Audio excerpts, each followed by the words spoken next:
আপনারা প্রশ্ন করেন, ইনশাল্লাহ আমি যথাসাধ্য আপনাদের প্রশ্নের উত্তর দিবার এবং আপনাদের মনের যে প্রশ্ন তার সমাধান করার চেষ্টা করব ইনশাল্লাহ।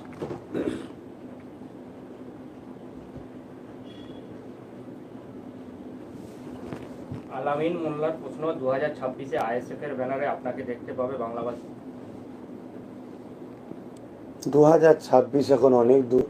বর্তমান যে পরিস্থিতি, এই পরিস্থিতিতে আমাদের সবাইকে, বিশেষ করে আমরা যারা মুসলিম, দলিত, আদিবাসী, সিভিল কাস্ট, সিভিল ট্রাই, প্রতিটা ধর্মের মানুষকে আমাদেরকে রাজনীতির পাওয়ারে নিবার জন্য এগিয়ে আসা দরকার।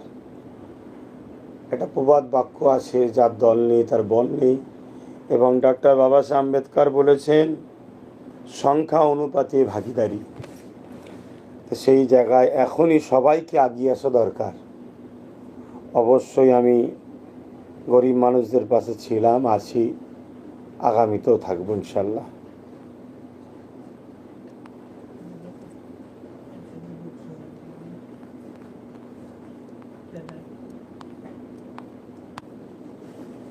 ফরিদুল মল্লিক জানতে চাইছে, ওবিসি সংরক্ষণ মামলার জন্য ছাত্রছাত্রীরা সময় মতো কলেজ বিশ্ববিদ্যালয়ে ভর্তি হতে পারছে না। এ প্রসঙ্গে রাজ্য সরকার এবং কেন্দ্র সরকার কোনো ভূমিকা পালন করছে না। এ প্রসঙ্গে আপনি কি বলবেন? বর্তমান আমার ভারতবর্ষে কেন্দ্রে যে সরকার আছে, সে সরকার সম্বন্ধে আমরা সকলে ওয়াকিবহাল। তিনি আমার দেশ ও দেশবাসীকে ধ্বংসের মুখে ঠেলছে।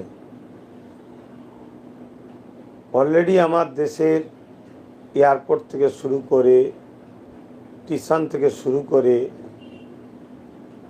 বিদ্যুৎ থেকে শুরু করে প্রায় জিনিসই বিক্রি পাবলিকের হাতে চলে যাচ্ছে। তো সেই কেন্দ্র সরকার আমার দেশকে এবং দেশবাসীকে ধ্বংসের দিকে ঠেলে দিচ্ছে, এটা কিন্তু আমরা সবাই বুঝতে পারছি কম বেশি।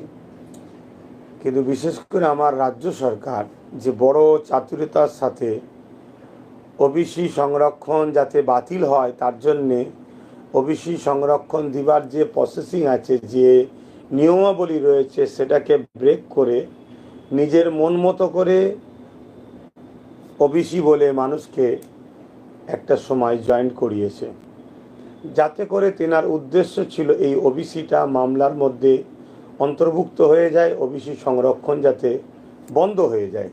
কেন এই ওবিসি সংরক্ষণের মাধ্যম দিয়ে দেখা যাচ্ছিল তথাপিও পিছিয়ে পড়া সংখ্যালঘু সম্প্রদায় কিছুটা হলেও শিক্ষা এবং কর্মসংস্থানের ব্যবস্থা পাচ্ছিল।